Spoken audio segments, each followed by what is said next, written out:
So, you might have clicked on this video thinking, what happened this time? Another doom and gloom video, another West has fallen rant. So, let me reassure you, not really, but there is a few things that I think are very important to consider and realize.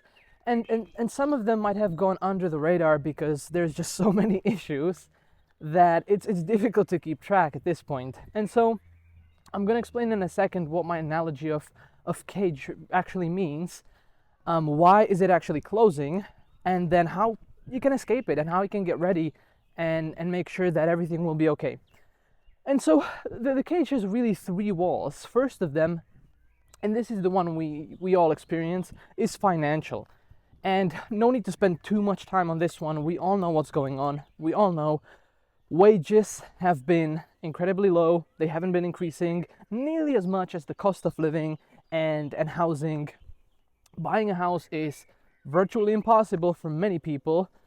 Taxes are, number one, very high, just general income tax, dividend tax, etc. But also everything is taxed at this point.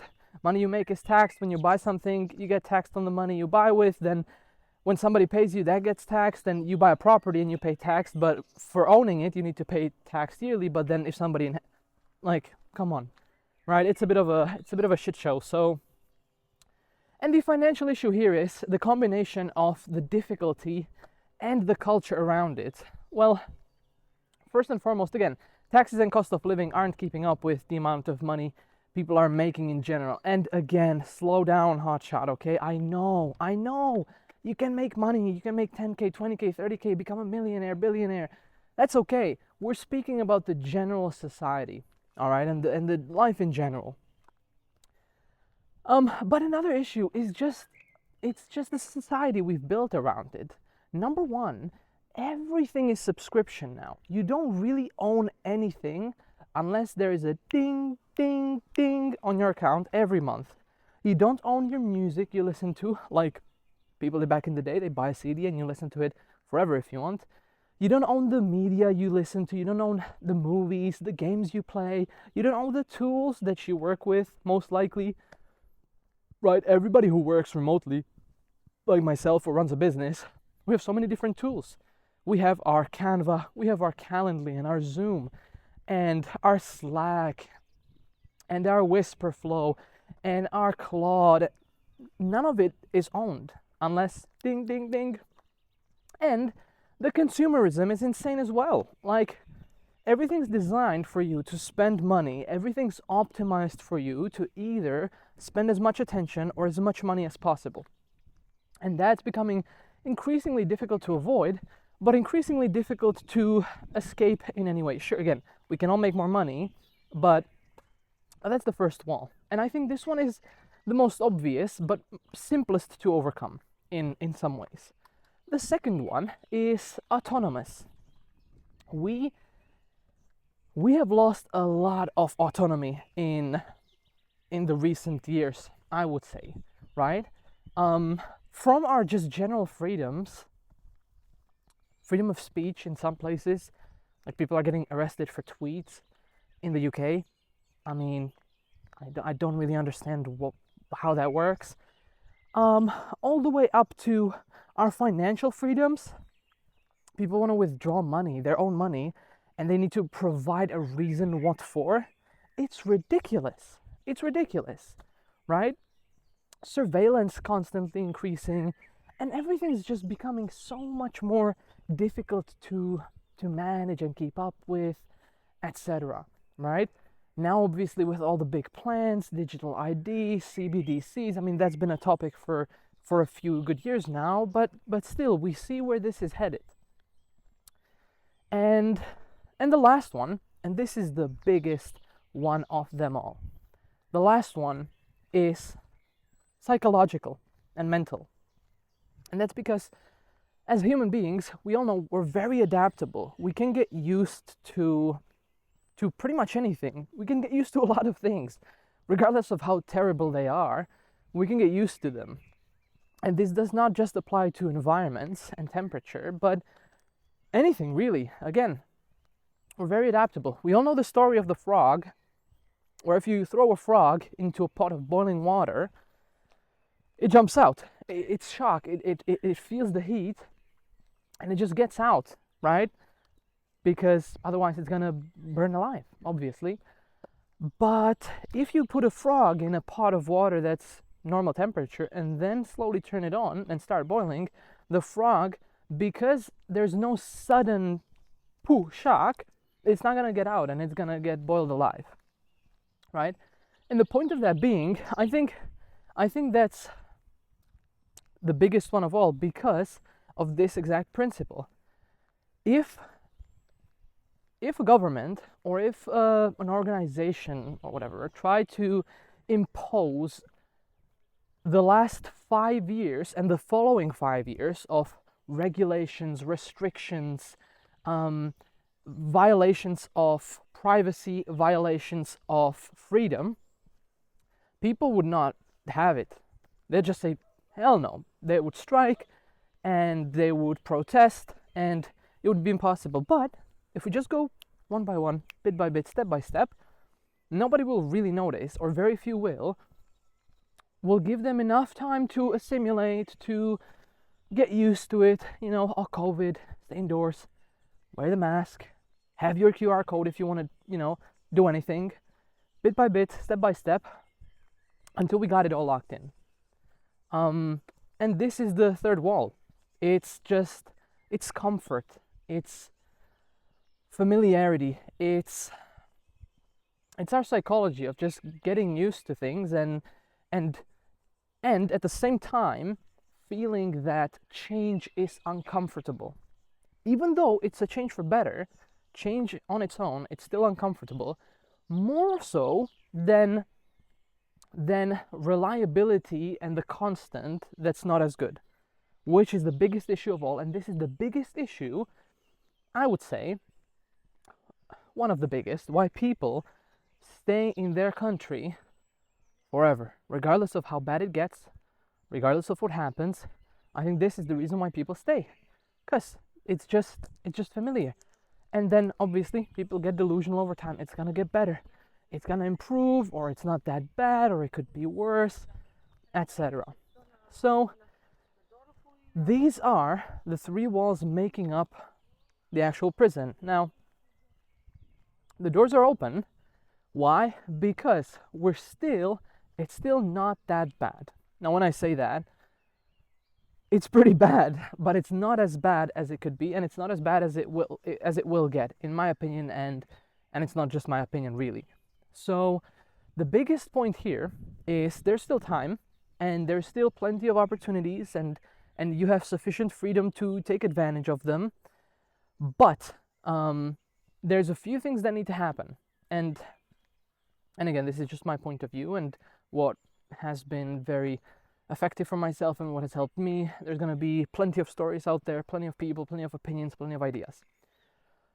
But the first thing I would actively try to do is own stuff, ownership, owning something, anything. All right, whether that's assets, whether it's stocks, whether it's gold, whether it's crypto, real estate, whether it's just items, right? Whether it's a vehicle, even music. Me and my partner, we just a few days ago we went for a walk in the Zagreb city center, and we found a store with vinyls and CDs. Incredible store. And we found a vinyl player, very nice one, for like 200 euros. And we're like, we gotta buy this, because if we buy this, we have it forever, right? Until it breaks down.